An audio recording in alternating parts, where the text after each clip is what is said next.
Abdurrahim Izzuddin dalam buku Mbah Jabar, Leluhur dan Zuriahnya, 2009, menyatakan bahwa Mbah Jabar atau Syekh Abdul Jabar nama aslinya adalah Pangeran Kusumoyudo. Beliau seorang yang berdarah bangsawan, khususnya dari raja-raja Jawa, seperti Raja Brawijaya, Raden Patah, Sultan Trenggono, Sultan Hadiwijoyo, Joko Tingkir, dan Pangeran Benowo.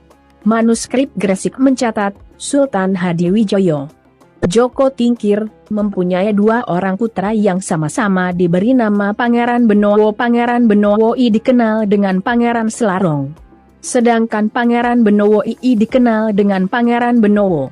Pangeran Benowo I adalah anak angkat Sultan Hadiwijoyo. Dari Pangeran Benowo I inilah Mbah Jabar lahir. Syekh Abdul Jabar adalah keturunan Pangeran Benowo.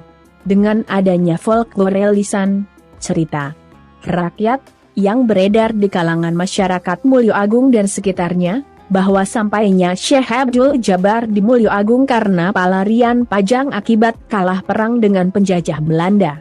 Selain dikenal sebagai waliullah, juga panglima perang dan musuh besar Kompeni Belanda.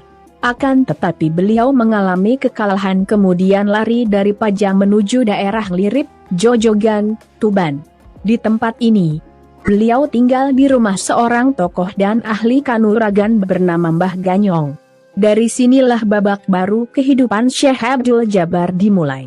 Syekh Abdul Jabar menjadikan Mulyo Agung sebagai pusat aktivitasnya. Salah satu tempat tersebut bernama Kedung Banteng, gudang persenjataan dan tempat penyimpanan barang-barang kerajaan. Tempat ini terletak di dalam hutan di pinggir Kali Kedung, sebelah utara air sumber Kerawak. Konon tempat ini juga digunakan sebagai pertapaan dan markas agresi Syekh Abdul Jabar melawan Kompeni Belanda. Suatu saat, untuk mengelabui Kompeni beliau mengganti namanya menjadi Purboyo. Jadi, selain dikenal dengan nama Kusumoyudo dan Abdul Jabar, di tempat ini beliau juga dikenal dengan Pangeran Purboyo. Beliau meninggal dan dimakamkan di Bukit Ngelirip, Mulyo Agung. Makamnya diapit oleh kedua makam istrinya. Diceritakan, sesaat setelah meninggal bau wangi menyeruak dari jasadnya. Bau itu begitu harum hingga mengherankan bagi penduduk sekitar. Bahkan yang lebih ajaib lagi, wangi itu tercium sampai luar desa Mulyo Agung, yakni daerah Senori, Tanggir, dan sekitarnya.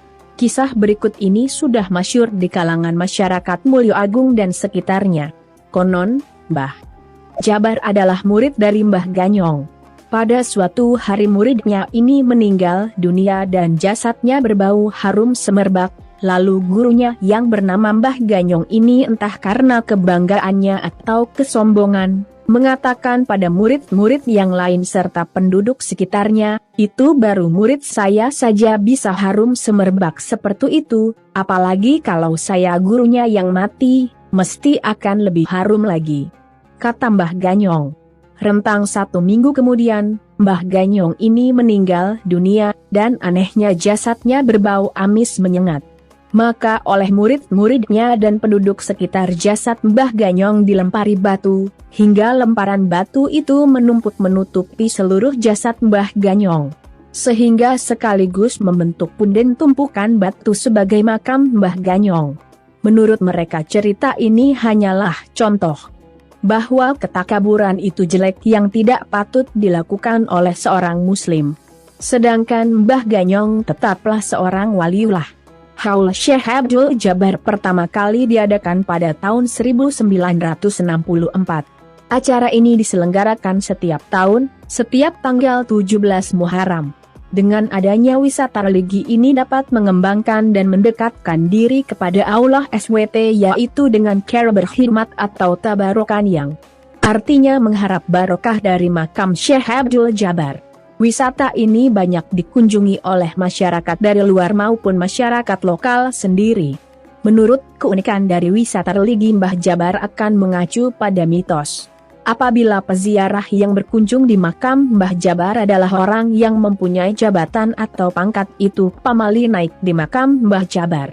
Tetapi kalau menurut percandaan warga setempat, Kalau ada seorang pejabat naik di makam Mbah Jabar, bukan copot jabatannya tetapi yang copot sepatunya atau sandalnya saja. Sistem pengelolaan wisata religi makam Mbah Jabar sekarang sudah menjadi sebuah yayasan. Sebelum adanya yayasan tersebut dulu makam Mbah Jabar kurang terawat dan terjaga. Sekarang sistem pengelolanya sudah dikelola lingkungan sendiri dengan bantuan pengurus desa setempat, namun yang paling berkompeten adalah pengurus yayasan dan sekarang terbentuk pengurus harian di makam Mbah Jabar. Pengurus harian ini biasanya bertugas untuk menjaga makam Mbah Jabar dan setiap harinya yang menjaga berbeda-beda sesuai jadwal yang telah ditetapkan. Selain itu yayasan ini sangat membantu untuk mengelola atau mengembangkan bahkan menyeterilkan tempat-tempat makam atau mengembangkan tempat-tempat religi selain di Mbah Jabar, contohnya makam Mbah Ganyong dan lain-lainnya. Berdasarkan sistem pengelolaannya dikelola lingkungan sendiri dengan bantuan pengurus desa setempat, namun yang paling berkompeten adalah pengurus yayasan yang sekarang sudah terbentuk pengurus harian makam Mbah Jabar. Nah begitu